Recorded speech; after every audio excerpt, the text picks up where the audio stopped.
Okay. So good morning again, everyone. And it's our pleasure to have Dr. Kevin today. So I will just like to introduce Dr. Kevin. Dr. Kevin Taylor is Professor of Geoscience at the University of Manchester. He graduated from the University of Durham with his BSc in Geological Sciences and PhD in Sedimentology from Reading University in 1990. His research has applied standard petrographic and geochemical analysis like optical and electron microscopy, XRD, stable isotope analysis, and novel mineralogical analysis like cathodoluminescence, Raman spectroscopy, synchrotron high energy X-ray analysis to sedimentary shale and mudstone systems. He has been instrumental in integrating field and basin scale observations with pore scale analysis, which has had significant implications on predicting the shale and the sandstone reservoir properties. He is coordinating research initiatives into shale and mudstone microstructure using high resolution X-ray CT scanning and experimental mechanical analysis of rocks with links to mineralogical and petrophysical data. He has published over hundreds of peer-reviewed papers in high impact factor journals and has supervised over 50 PhD students. He's on the editorial team of the Journal of Sedimentology and Geoenergy. Thank you, Dr. Kevin, for joining us today for the Friday seminar series, and the floor is all yours. Okay, thank you very much for that very wondrous introduction. Good morning, or from Manchester, or good afternoon it would be. Nice to see you all here. I'm going to share my screen, so let's all hope it goes well, goes to plan. Okay, that should be, you should be able to see that. I've been given 45 minutes and I'll make sure I try and keep to that. So if I do go a bit near that time, because somebody just nudged me. So I'm going to give a talk today, which is work that's not all my own work, it's teamwork. So particularly myself and Dr. Lynn Ma, who was a grad student of mine a few years back, who's now a member of staff in the chemical engineering department at Manchester, but also several other people, postdocs and PhD students and collaborators.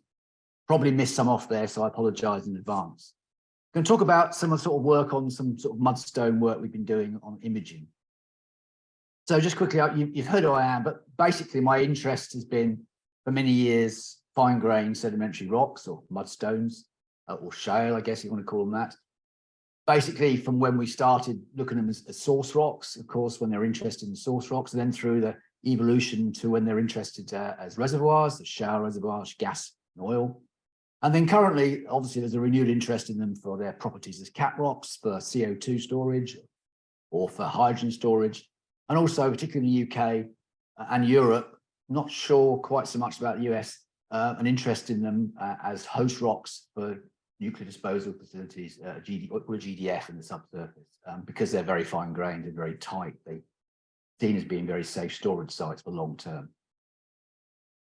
So I guess my research focus for this particular talk has really been to understand the last sort of 7 years or so. I've been trying to apply these imaging techniques, working with material scientists at Manchester, particularly, and chemical engineers, to try and understand the scales of heterogeneity within shales and mudstones, but then integrate 3D observation into those to understand the nanoscale through to the microscale, ideally up to the macro scale structures.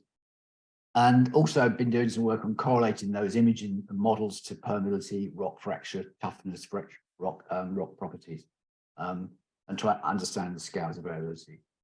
So today I'm going to sort of give more of a sort of an overview of the sort of, I wasn't sure how expertise the audience were in mudstones, and I'm sure some of you are experts, so I apologise for some of the early slides that may be too summary for you, but some people hopefully will get some more context from some of the early slides.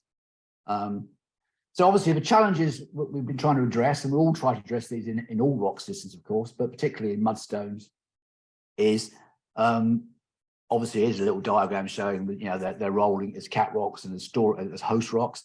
We are applying the same techniques I showed today to other types of rock, particularly reservoirs, so carbonates and sandstones, particularly for like CCS and for geothermal and hydrogen.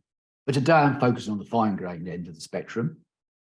Some of the challenges we face when we're trying to characterize these rocks, of course, is its multi-scale nature to their variability. So we have variations from basin to pore scale, a very vast range of scales to understand. I'm not going to focus on the basin scale today. I'm going to focus very much on the pore scale up to the sort of core scale, I guess, that side of scale things. Also, we have, as well as being heterogeneous, they're anisotropic. So obviously there's directional changes in properties which you want to characterize as well, particularly in mudstones that have got a very highly developed fabric. Also, with all rocks, particularly these rocks, you want to be representative. So you want to have a high resolution imaging or analysis of whatever form we're after, particularly in fine-grained rocks. But also we need to have we want to have a large enough sample volume to make those observations representative of the system we're trying to understand, whether it be a reservoir or a cap rock or whatever. That's a big challenge, as we'll discuss throughout. The other thing, of course, is we'd love to look at these things in some sort of realistic subsurface conditions. So we would like to understand how they're behaving at temperature and pressure that is suitable and appropriate for maybe 1,000 to 3,000 meters burial depth. So understanding the thermal, hydromechanical properties of that depth. Again, we want to understand that. And also, we're interested in multi-phase fluids. So there may well be liquid, gas, multiple fluid phases in these rocks, which in an ideal world we're trying to understand as well. But also, when we come to the imaging work we're doing as well, is also temporal issues. So some reactions in these rocks that we're interested in are very fast. So the generation of a fracture, the propagation of a fracture would be generally a pretty quick thing to happen if you're, especially in a laboratory setting. Whereas if we're looking at CO2 reactions with minerals, or we're looking at quite slow reactions. And so it's trying to tune what we do to understand the different temporal variability in these types of processes. So very quickly, 5 or 6 slides to remind or refresh or introduce, depending on your background, some of the reasons why mudstones are so variable. I think we now all know that mudstones, although they look quite similar, here's some pictures of classic mudstones from the UK and from the US. We know that even simple measurements over the last 20 years, the thin sections show that they're all much more variable. So yeah, here we have samples that have a much more variable composition. We're going to put a laser pointer on, apologize. Okay, so there's lots of variability within and between mudstone successions, which we now are aware of. In many cases, one of the drivers for this is depositional inherited compositional variability. So this is some stuff this is some slides of Nick from Joan McQuaker, some of the early work that he did on the Kimmeridge, and then we carried on with it later on. But we have in these rocks, and this is true for most mudstones, or probably all mudstones, is there's 3 major components in those rocks that make up that rock. There's things which came from the basin, so productivity derived material. So two types of material there would be organic carbon from marine algae, for example, or photosynthetic algae, or other organisms living in the water column that settle down to the sea floor. Or there's the inorganic carbon, which is the shells or the tests of those creatures. So the pith and the pulp, if you like, that people often refer to as organic material. There's the organic side and the inorganic side. Mostly calcite, but of course in mudstones, particularly historically, earth record, silica is also an important component of diatoms and radiolaria and sponges made out of biogenic silica. So that's the inorganic side. That's one component which makes up a rock. Another component which comes in to give us that variability is effectively detrital derived material. So that's holocthenous, if you like, in that terminology. So that's quartz from land or feldspar from land, and then obviously clay minerals coming from soil weathering, getting brought in from nearby land masses, and that's still detrital derived. And to some extent, the combination of these two, the interplay of these two, will give you a variability in your rock composition, and particularly, for example, your preservation of TOC will also be derived by how much dilution you have from this detrital derived material, how much productivity you have. And then finally, there's a third component in mudstones, which is very, very dominant in many mudstones, is diagenetic or orthogenic derived. So the obvious example is cement, carbonate cements or calcite cements in the subsurface, which cement the rock.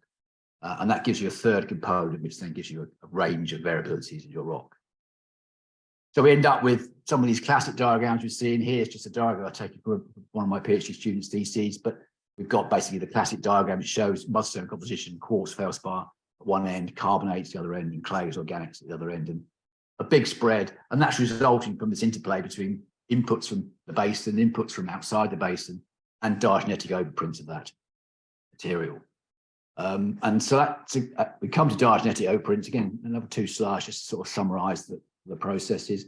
Clearly, these rocks are obviously very reactive. They're much more reactive than sandstones because they contain fine-grained, more reactive surface area, but also organic matter, which tends to drive lots of reactions as well. And so we have diagenetic processes, which basically, as you go through deposition to what we call early diagenesis, where there's probably interaction with the overlying seawater, down through to later, more burial diagenetic realm, if you like, where we have a range of reactions. And this process also drives variability within mudstones, depending on how rapidly or how deep mudstones have been. And again, at multiple scales. So the classic observations you see are field-based scales. So we have these, very well-known systems now where we have strata surfaces which are cemented with these laterally extensive cement because of sedimentation breaks. Examples being the Book Cliffs is a very good example of work we've done on those, through to sort of core plug scale variability, where we're looking at how fractures in a rock, which are driven by cementation style, can actually give rise to different fracture toughness.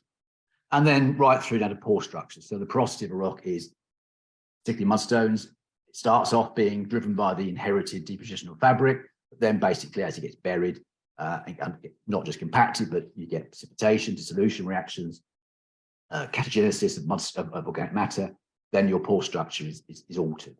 So all these things are driving the composition. So these are all the sort of things we're trying to understand, not just the processes around, which of what I've just summarized very quickly there, but also what the resulting products and scales of variability are in different mudstones because of these processes. That's why we're interested. This is just a quick slide. You could do a whole extra course on this. That there's a whole range of diagenetic reactions which give rise to those processes. So we've got redox reactions, acid generating reactions, acid buffering reactions, mineral transformations.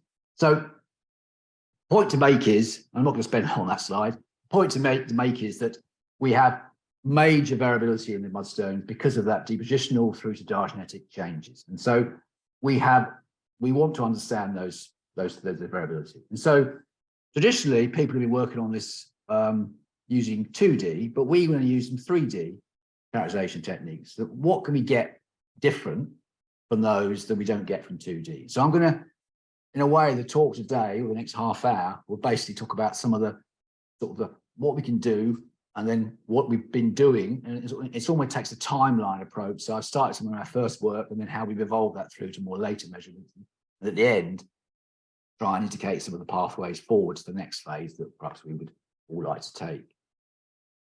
So we're all familiar with 2D and our techniques, particularly for mudstones. So this is an example. We're familiar routinely using SEM techniques, using QuemScan mineral mapping techniques. This is an example from the Bowland Shale in the UK, and you can start to quantify the variability in mineralogy using these techniques. And this is a routine way of doing these things nowadays.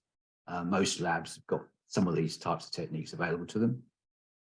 Clearly, backscatter SEM is useful for understanding organic variability. So looking at organic particles through to organic, how organic particles change through to migrated bitumen or migrated oil in the pore space. Again, routine measurements, routine analysis done with this now at most places. Of course, over the last decade, people have used SEM work, particularly on high resolution sort of polished samples to look at pore shape, pore size, pore structure within organic matter, within mudstones, which has really led to the revolution of understanding, particularly in thermally deep buried mudstones, that we have organic porosity that's preserved in these rocks, the forms, and therefore is a host for gas particularly, but also intermineral porosity. We use the SEM techniques. And more recently, we've been using some different techniques to understand, again in 2D. So this case, we're using some infrared AFM, atomic force possibility, to actually map not just organic particles, but to map organic species. So you can map, you know, sort of CH2 bonds, you can map CC bonds, your what you call moieties, if you like, in organic matter. So we can use a range of 2D techniques, which give us spatial data aplenty, give us understanding of organic, mineral, and pore. But of course, we don't get the three-dimensional understanding. So we don't get the connectivity of the porosity, for example. We don't get the connectivity of the minerals, and we don't have an idea of how we might take a piece of rock and actually produce maybe a flow model or a more complex microstructural model for those rocks. So moving on to the main thrust of the talk, which is about the techniques we do 3D. So how and what do we have available to us? And some of these, I think, you probably come across, some of you may not. So what we've been using over the last sort of 7 years, and what I'm going to use examples of today, is a range of different techniques that we can use to analyze and collect 3D image data from rocks.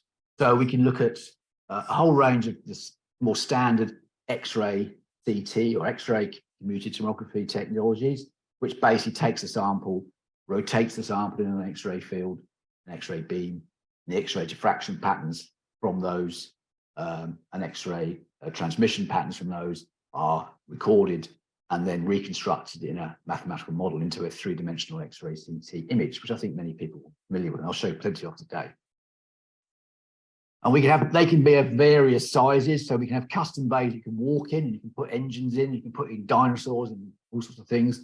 Or you can take smaller ones where you put smaller samples in and look at high resolution in. And I'll explain briefly a bit about that. So we go from macro to micro to nano. We also have what's called FIBSEM. So we can have FIB, so focused ion beam. There's an increasingly growing range of these types of machines are available in different laboratories now. So the concept is fairly simple. You take a small area of rock, you have usually a gallium beam in the earlier ones, the most traditional ones, a gallium beam which basically burns off a layer of rock. You then image that layer of rock beneath it, another burn off, another layer image, burn off layer image, and then you get a stack of 2D images. Gives you much higher resolution, as we'll discuss, but a much smaller area. The concept is very different. One thing that's worth mentioning, and everybody probably doesn't really think about this, is that an X-ray CT image is not just a stack of 2D images, although we tend to show it that way. We show it in videos as being a nice, you've seen videos of a 2D image, 3D sphere being with a 2D plane moving through it, and we think it's a selection of 2D images. That's not true. It's actually a selection of rotated 360-degree measurements, and it's been modeled and put back together again into a 3D image. So it's a modeled image, which means there are obviously things about it which you have to be careful about, artifacts and edge effects and etc. A FIBSEM is literally just it's a stack of 2D images just put together into a stack. So that's the difference. And then you've got, if you want to get even smaller now, you can use TEM technologies, which is transmission electron microscopy, which is basically gives you resolution to, you know, sub-nanometer if you want. And again, there's TEM tomography techniques available, which will give you 2D slices in TEM, so reconstruct. And then if you want to do some more different approaches, we have access, and as you do in America, we have access in Britain to a synchrotron source, which is in Britain, it's called Diamond facility, which is a high energy electron beam, which circulates around the about a kilometer diameter beam. As you basically speed up that, as it goes around corners, it's effectively accelerating, but it's changing direction, so it's accelerating, and you get these synchrotron X-rays come off, and they can be used for very high energy probing of images. So we can use that for not so much high resolution any more than lab space, but we can use it much quicker measurements, and we'll discuss that briefly. And then also we have access to the Neutron Source as well in the UK, which again, other countries do as well.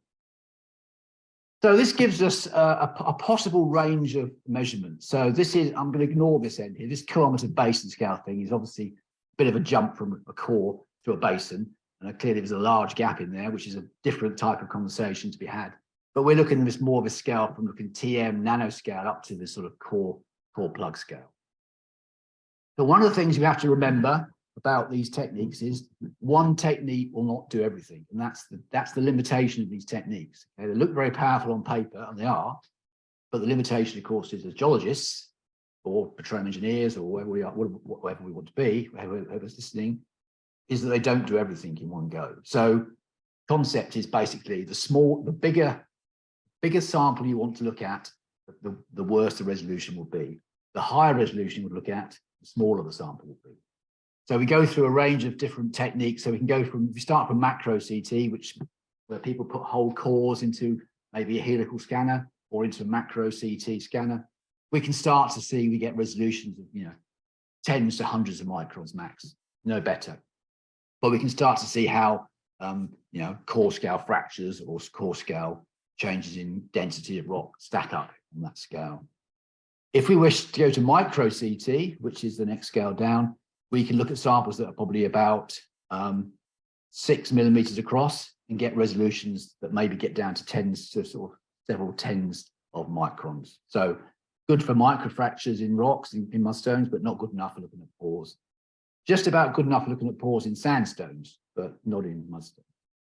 If we're interested in looking at pores and start looking at pore networks in mudstones, we need to go to at least down to what's called nano CT. Nano CT is, look at here, this is the site. So it's this block here, which is basically the image you're looking at. It's probably it's less than a millimeter in size. So you have to basically cut a very small point of a tip off a piece of, you basically form a cone and then take the very small tip off the top and look at that in nano CT. You get resolutions down to 50 to 100 nanometers. So you start to see some of the nanoscale porosity, but you don't see below the 50 to 100 nanometers. So of course, in mudstones, even that's challenging, but we do start to see some of that in that scale. If we wish to get down to lower resolution, then we need to look at the FIB or FibSem, and that's where we look at samples that are down. We get like a less than several nanometers the resolution, 10 nanometers probably, but we don't see much more than maybe 100 micron sample in size. So you're looking at much smaller samples with resolution. And then if we really want to get down to like sub-nanometer, then we're looking at TM tomography, but the size of the sample is like, minuscule. Okay? So that's the key thing to remember. We need to understand that. So we've used some of these techniques early on to get some indication about the sort of the larger pore scale stuff in mudstones, and then we're using some of the other techniques to try and stitch together multi-scale. And then I'll move on to some examples of 4D where we try to do that in time as well. Okay, I've just said all that, so I'm going to skip that. That basically just reinforces that each block you look at is smaller and smaller and smaller. And so we end up with a range of images of different types of features you can see from rocks. This is supposed to be a movie. It's going around and spinning around, looking exciting. It's not doing that. But that's not so worried. So I'm going to go through a few examples now of using those techniques and then move on to some 4D. So one of the things we looked at, first of all, I guess back in the sort of like mid-2015 time, was what's called the Boland Shale in the UK. It's a Carboniferous or Mississippian age organic rich shale. It was the target in the UK for shale gas exploration. So if you look at where this borehole comes from here in the north, this is one of the areas where there was lots of interest for shale gas. So there were some exploration wells drilled, and there were some exploratory hydrofracturing undertaken. People are probably familiar with the fact there was a few smaller earthquakes which then stopped the operation, and then over time has been a stop-start, but the recent government announcement was that no more will take place. So that's the context. We were interested really in understanding the pores in this thing and how we can get more than just looking at SEM. And so what we recognise in these, and actually we see this in a lot of the mudstones, and I think it chimes very well with some of the stuff people see in 2D, is obviously we see intra-organic pores. So in this rocks, these have been buried down to the gas window. They've been deeply buried with gas in them. So we would expect organic matter pores to have formed, and they do indeed are present. We have what we've termed, and particularly early on, we've termed in organic interface pores, which is basically pores between organic particles, slit-like pores between organic particles and the surrounding matrix, whether it be clay minerals or rock or mineral. Now, I think with hindsight, we would agree that an artifact probably of actually the depressurizing of the sample from the subsurface to the surface. And so these are where you're getting peeling away from. So we can characterize them, but they're probably not real in the subsurface, although discuss. Clay mineral pores, we see are very common in these rocks as well. They're clay rich as well as quartz rich, and so we see lots of interclay mineral pores, which we can pick up on nano CT and micro CT. And then we have intergranular pores. So we have pores between and within the mineral grains, which is usually crystals grown and surrounded a pore space. What we can do in 3D, we can't do in 4D, of course, is we can understand the geometries of each of these in a bit more detail. So we can understand that, so in this case, we can understand the connectivity, or otherwise, in fact, in the organic matter in pores. This confirms that at this scale, we're not getting a connected pore space in the organics. Now we don't know if it's connected at nanoscale, but at least sort of a 50 to 100 nanometer scale is not connected, which is what everybody assumed was the case from other measurements at the time in 2D. Interface pores, as I said before, have got a sort of a geometry that suggests that they take the shape of the particles, so that's why we think it's probably artifacts. We can look at the connectivity of the 2D mineral pores, 3D clay interlag pores, and we could also obviously look at the non-connectivity of the intercrystalline pores, because of course they're grown and surrounded at pore. We can also look at the size of those. We can look at the sort of different numbers of those things. We can look at the sort of, again, we can start to look at the sort of overall different types. And as you'd expect, these are quite ellipsoid in shape. These are quite sheet-like in shape. The clay mineral pores are much more wedged or in shape. And then the granular mineral pores are also more ellipsoid in shape because of the nature of how they formed. And we look at the coordination numbers as well. Okay, this is somewhat difficult to do in these small examples, but coordination number is really a measure of how many pores each pore is connected to on average in your sample. But these things you can start to do. What we then did was try and say, okay, well, let's look at comparing rather than looking at one particular unit. Let's compare a unit. So we took some samples from the Lublin and Baltic basins in the Silurian, so a much older set of rocks in Poland and Lithuania, to look at the impact on decreasing and increasing not just TOC but also thermal maturity. So in each of those two basins, one's more thermal mature than the other basin. And the other one's gas mature, one's oil mature, and also in each space looked at samples from like 1% TOC to like 12% TOC to see how the two would vary. And so you can see you've got those examples. So we've got a high TOC rock, which has got, these are three-dimensional images, but obviously projected to you in 2D. So to high TOC to low TOC, and then we can start looking at connectivity of organic matter. We're interested in connectivity of organic matter because at the time, I'm not sure if it's still believed, but at the time there was a suggestion that not only the pores, of course, were hosts for gas in your organic matter, but also the way in which organic matter, way in which gas can move between those pores was through diffusion, through kerogen. So if your kerogen is connected, then you've got diffusive pathways that your gas can diffuse through from pore to pore to pore. So connectivity was then something of interest. And so we can actually use three-dimensional data networks to actually look at pores that are connected. So you can see in here, all the grey here is one interconnected pore network.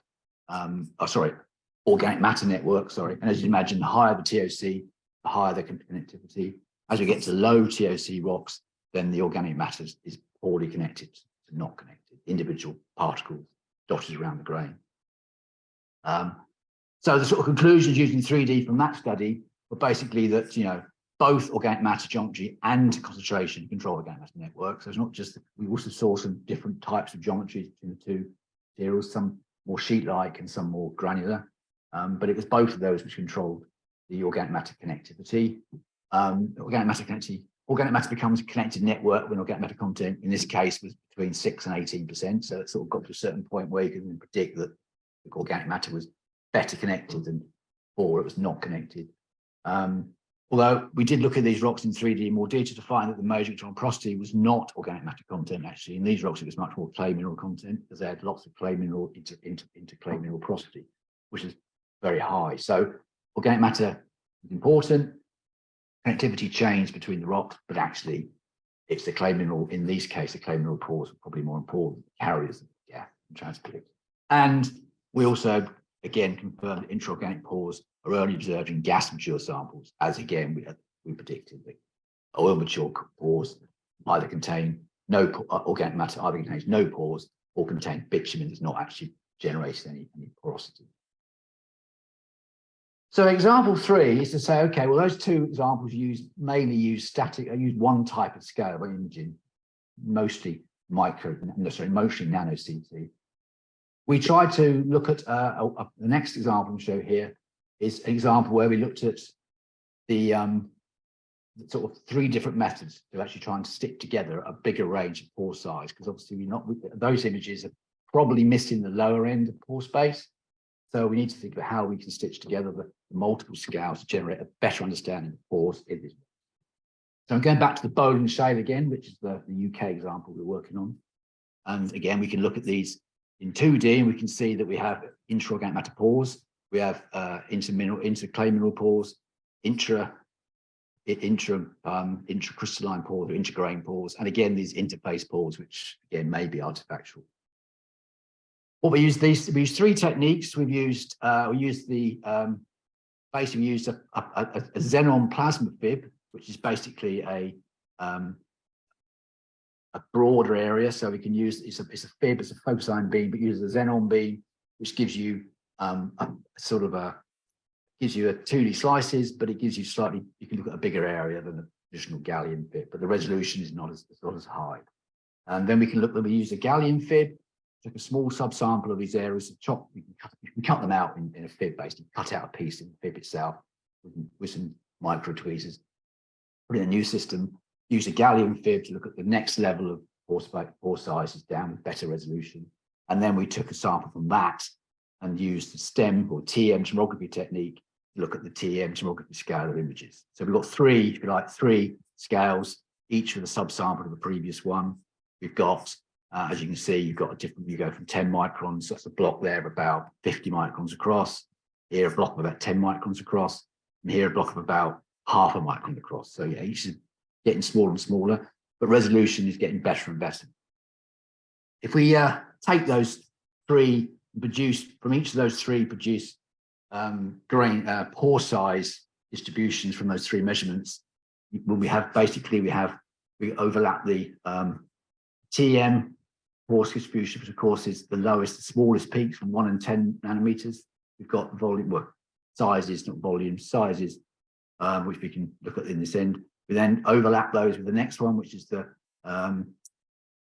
fib, the other fib, the xenon fib, and then the gallium fib, and then overlap those with the last scale size, which is basically the peak sizes, which we see from the xenon fib. And what we see is if we produce those into a pore diameter, into a pore volume, then we see basically one small peak up here, very small peaks up this end, another peak here, which relates to the scale in here, another peak here, which relates to the larger scale. So we see 1, 2, 3 dominant pore size distributions. If we stitch those together over those scales, and those coincide with what we would think is probably what you might think, but it just confirms this. We have obviously very small intermineral pores between clay particles, which you can see on TM here, and we have very small intraorganic matter pores, which also have a very small scale, which come onto this very peak 1, this very small peak, which we can see. We have pore type 2, which is larger intraorganic pores and intramineral pores. So that gives us a sort of a second frequency between organics and interminerals. And then we have a larger pore volumes, which are actually contributed in this case mostly by the intraorganic matter pores. We haven't got it on this plot here, but we also have a FibSem diagram. A nitrogen absorption plot, which we took for the whole sample, and actually nitrogen absorption plot matches quite nicely those 3 peaks.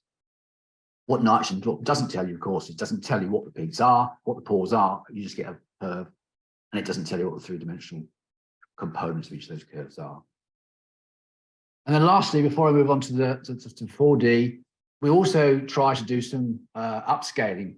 So rather than just simply stitching 3 things together, which is what the last one was, which is just taking 3 things and stitching together over a range, this one is a piece of work we did, which tried to take some of the building blocks of a shale and try to upscale using different methods. And so we used a sample from the Haynesville, which we've done some work on in the past, and we basically understood that using some of the sort of higher observations, thin section observations, really, in this particular sample, we had silt-rich laminae and clay-rich laminae, which we then took apart and in great detail analysed down at the smallest scale each of those two laminae, so that characterised the grain size, the pore size between the TEM, the fib, and the nano-CT in each of those types of laminae, and then using the distribution of those laminae in the rock, scale back up again, try and produce a porosity distribution estimate for those, and then compare that to porosity data collected from the core and the pore samples, and actually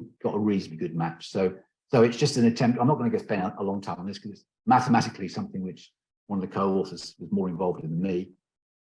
So I'd probably ask a question about it, but I'm not going to spend time on it here. But it illustrates that by using this sort of building block approach, you can actually mathematically upscale some of your building blocks to your bigger sample you've got at the start without having. But obviously, your bigger sample at the start, you can't get the resolution you need for pore scale. The pore size is small. You can upscale using the building block approach, if you like. Okay, so those are all 3D measurements. I guess they're static. We're also interested in 4D. How do we 4D processes? What do I mean by 4D? Well, 4D is basically time. So you could say, okay, well, if I look at something and heat it through time, measure it through time, or maybe I can load it through time, look at its stress and strain relationship through time. And we can do that in two ways. You can either do that through a simple ex situ approach. So take your sample or subject it to something, heat, pressure, temperature, chemistry, and then image it afterwards. And then obviously you've got an ex situ before and after. But what we've been doing is particularly using the diamond facility, which has got the high energy synchrotron X-rays, allows us to do much more quicker measurements. So we can do real-time measurements and actually in situ experiments. So we've got a number of rigs that we've been developing, and not just us. They're obviously, in many cases, we've borrowed these from material scientists who are interested also in how materials fracture or how materials corrode. So it's a nice synergy between materials and natural materials, rocks. And but also some of them are obviously very bespoke to the triaxial cells, for example, which we've been developing for hydraulic fracturing. But we have a range of techniques. We can put them into a beam, into the X-rays machine, and start to actually analyze those things as you move through. So you can think about, you can design all manner of these things, I guess. We've been looking at thermal, so heating up rocks, we're looking at some hydromechanical loading tests, or some indentation tests, and some chemistry as well. So here's one example of the piece we did back in 2017. We took a sample of thermally immature hemorrhage clay, which is the organic rich source rock in the UK. But if you go to the north of England, on the shore, it's not mature, it's not been buried deep enough. And then we use that and basically put that into a furnace up to 380 degrees. And this is a photograph showing that actually generating gas in the rock. Some of those will be moisture gases, but actually we believe, and other people have measured the same thing, believe some of these are pyrolysis effects, so we actually get some hydrocarbon gases off as well. Now this is a sample shown. You can see the sample is through time. This is not constrained, confined. This is actually just put in an open furnace, so it's got no confining pressure around it. This is really about understanding what you can do in this technique. You can see where the fractures open up in this rock as the gas bubbles or gas forms. We can also look at, we've also been using in lots of these things called digital volume correlation. So it's a mathematical model whereby you take a volume before and a volume after using key location points, work out what the deformation's been in that period of time. And from that, you can then work out displacement vectors, and then you can work out strains as a result of your stress applying, or in this case, thermal changes. And you can see here the sort of the 3D evolution of these gases and what's happening, what these fractures and what's happening in this rock is, not surprisingly, you're opening up these pockets of gas generating at the inside the organic matter particles, and that's where the gas is generating, and it's pushing apart the rock, and the minerals are apart from each other. So it's a gas generation inside the organic particles, which is not too surprising, so that's probably the source of the gas itself. We've also looked at these at much smaller scales using nano CT. And again, we looked at how you heat up organic shales at nanoscale to understand this pore scale geometry. These are only runs. This previous slide only really shows sort of microfractures resolution. Here we've got a higher resolution technique at the diamond beam to look at nano pore scale processes. As an aside, why are we interested in some of these processes? Of course, one of the reasons we're interested, of course, is we're all interested in how gases might move through rocks. But actually, one of the things we're interested in is if you were to bury a heat generating piece of waste, for example, into a mudstone, especially if it's quite shallow, how would that heat generated affect the microstructure of the rock around it, which would, of course, would affect the capacity for it to retain or not retain fluids and solids around it. So again, this is an example which a PhD student did, which looked at how the rock behaves as you heat it up. And again, you can calculate strain maps from digital volume correlations. But again, just to give some the bullet points, the nanopores initially developed with organic matter. So again, it's telling us that organic matter is, in this case, has been heated up artificially, and then nanopores are forming in organics first. But also we do get nanopores in mineral matrix as well. And then basically, as the sample gets hotter, above 300 degrees centigrade, then these microfractures start to join up these pores in the rock. The primary direction of pore fracture propagation is along the kerogen-rich bedding. Yes, it's maybe potentially something you might expect anyhow, but it just confirms that. And by measuring the elastic properties, the strain that's taking place in the rock, it's not just the composition of the pores, but also the conductivity of matter and clay minerals is also really important. So again, looking at mapping the strain generation with the organic matter particles in that rock starts to pick up patterns where the two are joined together. So again, there's obviously strain is taken up where there's interfaces between softer materials and clays, for example. A couple more examples. We've also been looking at trying to understand this is very simple, fracture propagation in mudstones using real-time imaging. So we're using something called micro-indentation.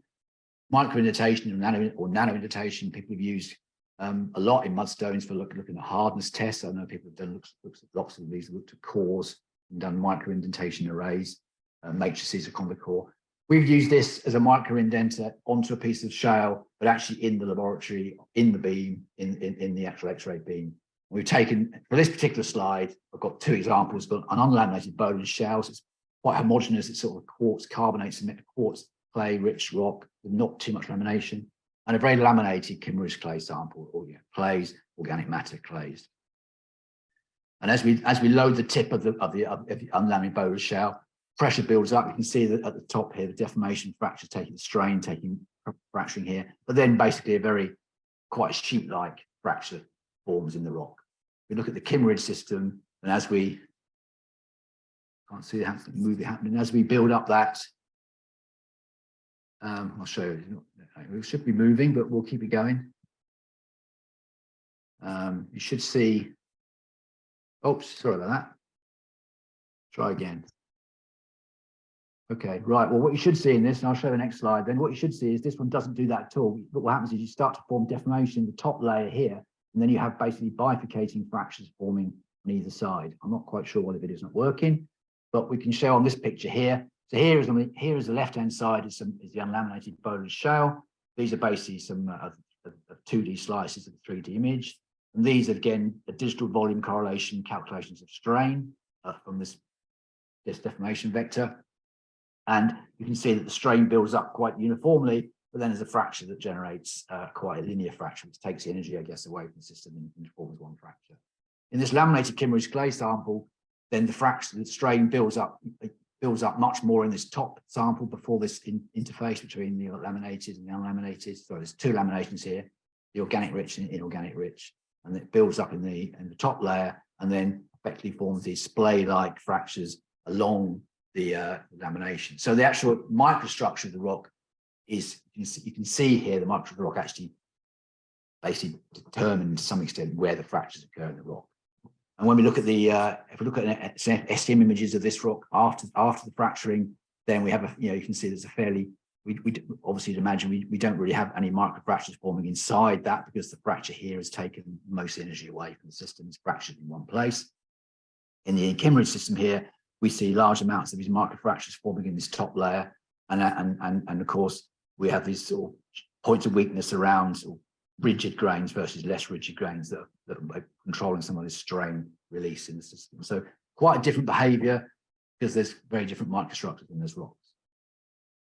And then finally, my last example, I'm pretty sure I'm now running a bit late, 2 minutes bit late, I think. So is you can use chemistry as well. So what we can do, what we have been doing, I'm not going to show because it's not been published yet. What we can do is put CO2 into your supercritical CO2 into your shell sample. So we're thinking about cat rocks here, CO2, and we can have a range of reactions, and you can put in chemicals like acid, or in this case, you can put in other types of chemistry.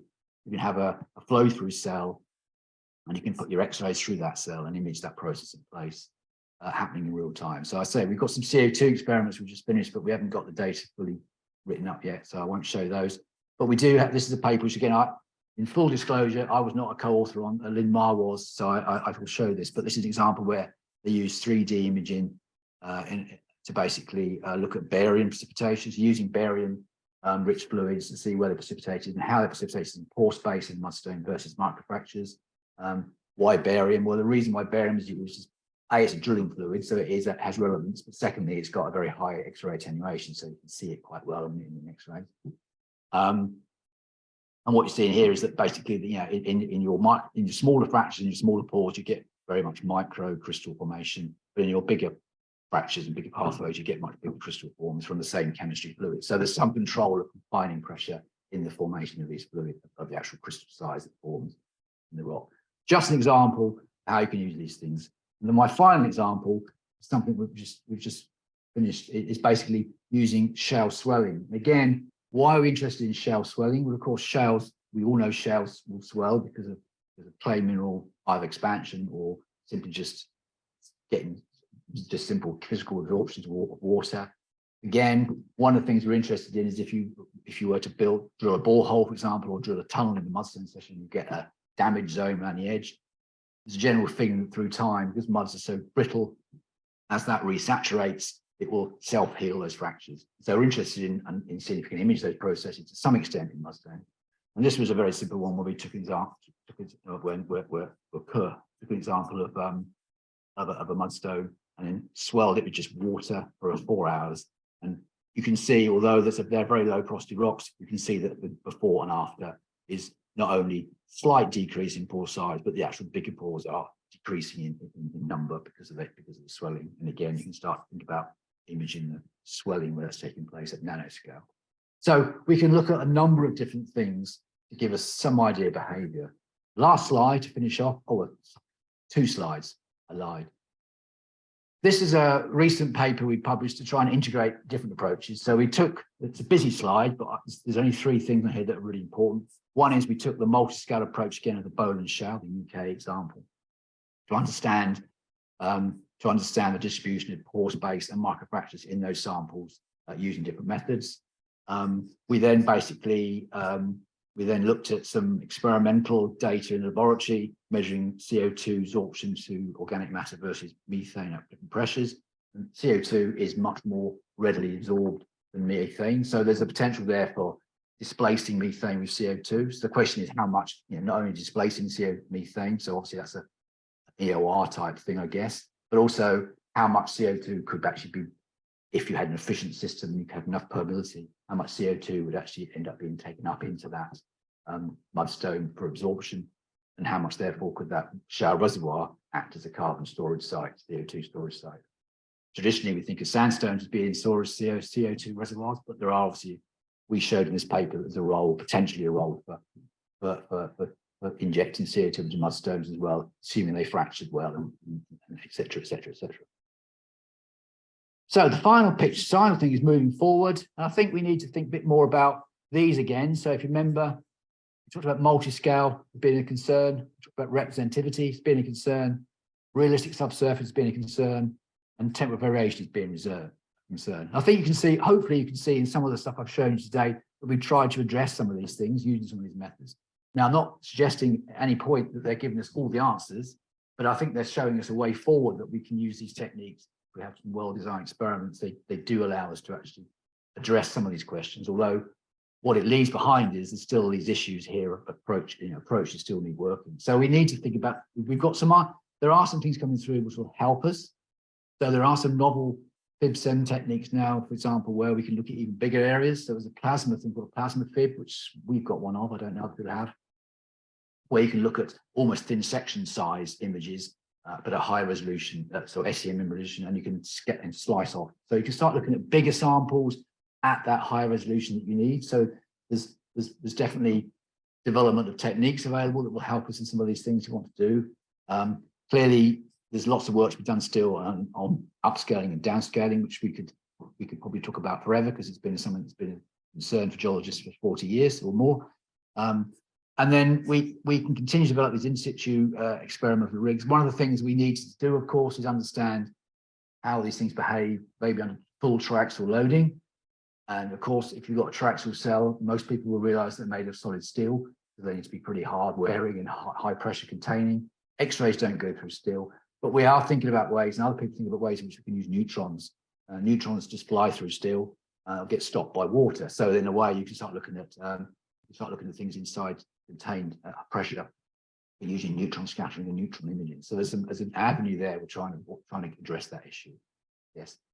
Okay, so I think I'm going to finish there. My last point is to say that, again, I'm not suggesting any. We do have a facility in Britain. We have a facility in Manchester called we've been given the national facility for imaging with all these different techniques. And so whilst, if anyone's interested in collaborating, there is opportunities now through the government funding schemes to actually not pay for travel, but pay for access. We can apply for access as collaborators to use some of these techniques as part of the national facility in the UK. So there's opportunity to work with people if they're interested. Okay, I'll finish there and just thanks all these people who've been involved in this work and helped fund some of this work. And I'm happy to take some questions. And I apologise for being 10 minutes late. Thank you, Dr. Kevin. That was a fantastic talk, and it was a treat to see so many images and the synchrotron experiments, the information that it can unwind. I don't see any questions in the chat box, but I will ask our audience to unmute themselves and ask the questions. Josh? Okay, yeah. Or you can raise hand and I will walk into I think Robert's got a question. Well, he's unmuted anyhow.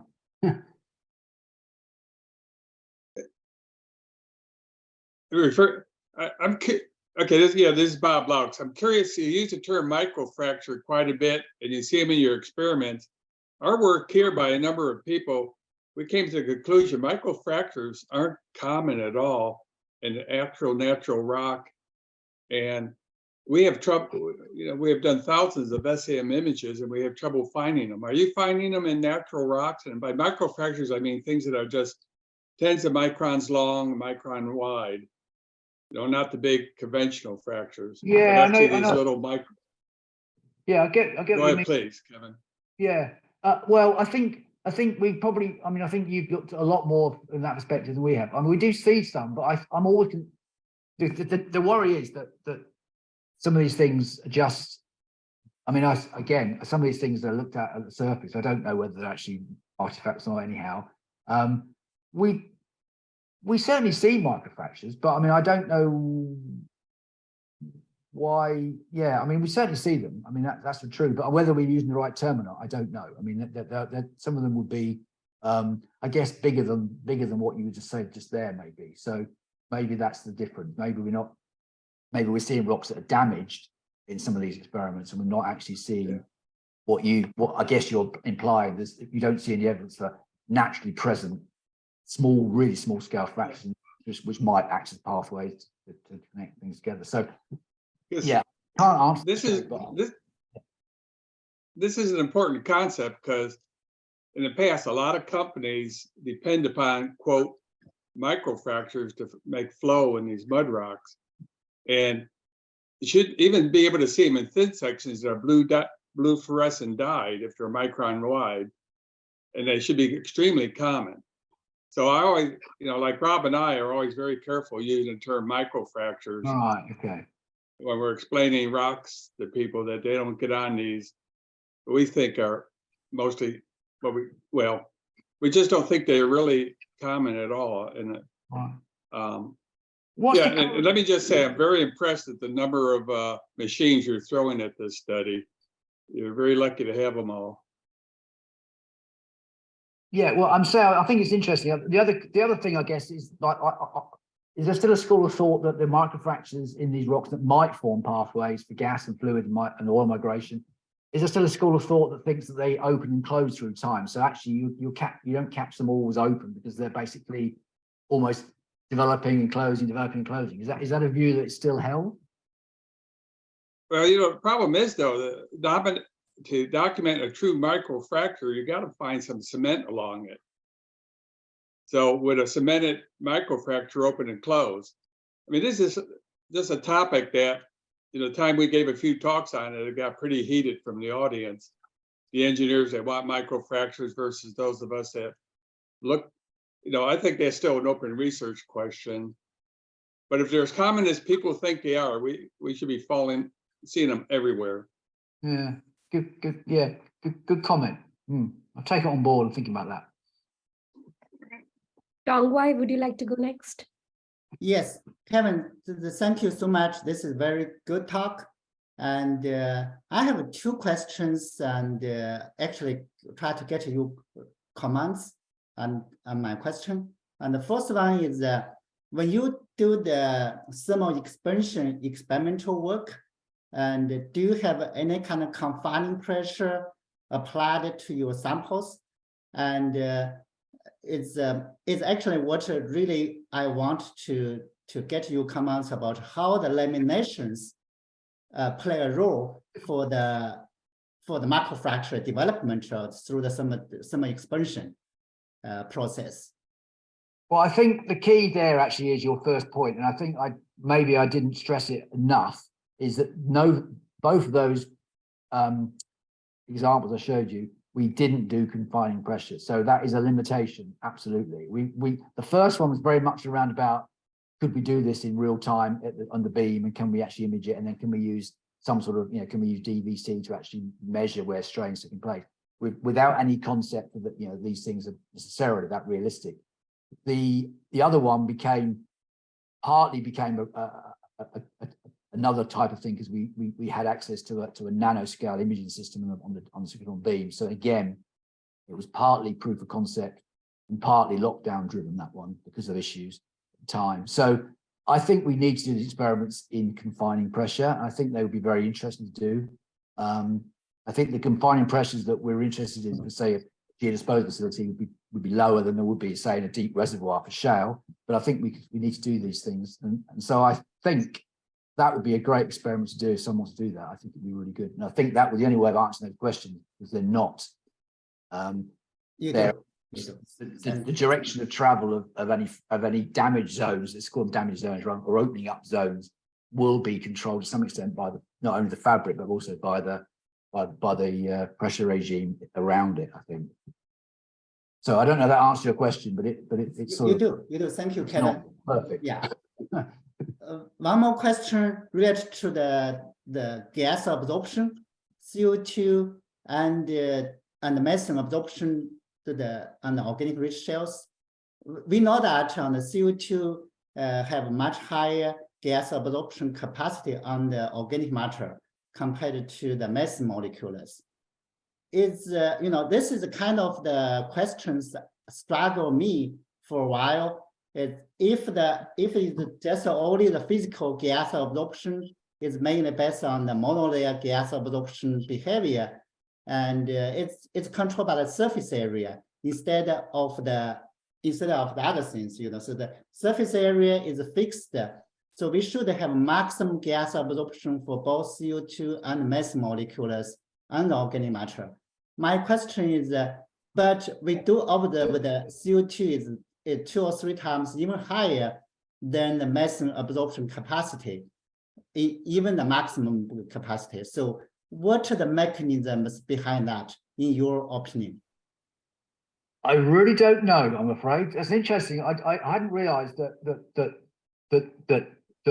the observational work suggests higher than experimental measurement would, or more than theory suggests. So I don't know the answer to that, I'm afraid. Is it because you don't? Well, I mean, I don't know. Do you understand the full? The people. Yeah, I try to see that, but if you know, don't worry about that. And I just try to see it because I think about this issue for a while. So that's why I want to get you to your opinion about that. Yeah. Beyond my expertise skill set, but I something I'll mention to chemical engineers, maybe see what they say. But yeah. Sorry, I can't be more help. Thank you, Kevin. Lucy, would you like to go next? Yeah. Hi, Kevin. Thank you for your very comprehensive talk and really a lot of beautiful instrument and images. So my first question is actually sort of a combination between Bob and Tongwei, so about confining pressure and how they affect your experiments, mostly in 3D and 4D scheme that you show deformation, you show development on microfractures, as Bob mentioned. So I've been thinking this for a while, that is it possible, like, for example, because you're showing Kimmeridge shell that has good lamination and high clay mineral content. So is it possible it's open up and close and maybe multiple times through the pulses of generation, and we just couldn't see it because organic matter was sealing up, and then we will see shrinkage in the volume in the matter itself, but then along the line there could be, you know, a migration pathway, it just seals up, so we will never see it. And I don't know if there's a way to see it, if it's a fracture caused by organic, because those are weaker planes as shown in your experiments. Can you comment on that? Any thoughts? Well, I guess it depends. Well, to some extent, experimentally observing it, I guess, would depend on the speed at which we thought these would take place. I guess there's a trade-off. I mean, in an experiment design, I'm talking about here, there's a trade-off between, I guess, the how much heating you give something and how rapidly, if you're interested in heat generated changes, and then how quickly you can image those tomograms, which of course, which at the higher resolution end, which is probably what you'd need, especially based on what the conversation was before, the image resolution you need would mean you're probably looking at, you know, several tens or more minutes to image a single image. I think at that resolution you need, probably more even. So I'm not sure you'd ever capture that process at the speed you need to capture it at. I'm sure you can design experiments where you can confine the material. You can make experiments where you can confine pressure. You can have perspex windows in it and all sorts of things that the X-rays go through. I don't think that's the problem so much. But I think the speed of observation might be an issue if you've got this dynamic system happening. So I guess the one way is to try it, yes. All right, thank you. I'll leave time for Tony. Yeah, Tony. Hey, Kevin. Hey, that was a great talk. I always appreciate seeing, you know, these advanced imaging techniques. And of course, looking forward to seeing like that day when we get to actually bringing in kind of image information like this into, you know, fluid flow models.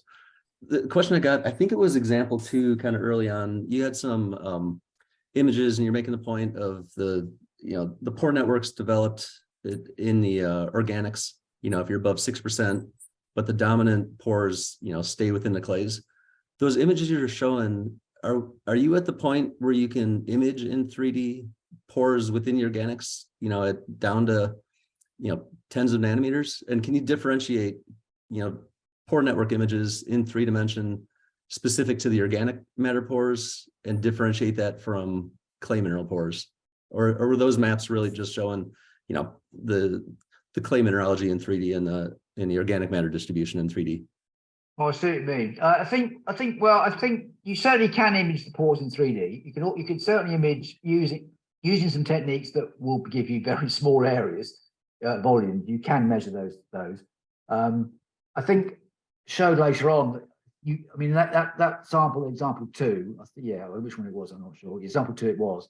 We didn't use the high resolution techniques. We used nano CT at the max, which gets you down to only the big pore systems. So I think those rocks were fortunate to see some of these things at that scale. But I think the later stuff we've done, we could see that. The question is, how do you make sure you see? How do you because the area you're looking at is very, very small. And I think some of these organic particles are quite big, really. So I think it comes back down to this representativity challenge. How do we use these? The one way maybe is to try and use some of these FibSeb techniques that can look at larger areas, but with higher resolution. I think we need to look a bit more that sort of thing, I think, to answer that question, because otherwise you're looking at jointed areas. And I don't know, I think you're, how do you know connectivity between all of them question? I don't think that's easy to do, actually. I think that's It'd be nice to have a follow-up meeting with you, and there's obviously quite a few of us here at the BEG interested in this, on that upscaling and downscaling topic. Yeah, I mean, I can send you the paper, but there's many different approaches of upscaling and downscaling. And I think, and I'm not suggesting that what we did was the only way of doing it, or the right way of doing it. I'm happy to send the paper through, but again, I think there's many approaches in these things which I think need to be looked at. And I think mathematically it's a challenge, and I'm not a mathematician, so I think. Thank you. Thank you, Dr. Kevin. It looks like we have crossed 10, and we'll stop it here. I do have actually one question on Fib. So when you do 3D mapping with Fib and slice the layers, Fib is very well known for art and all.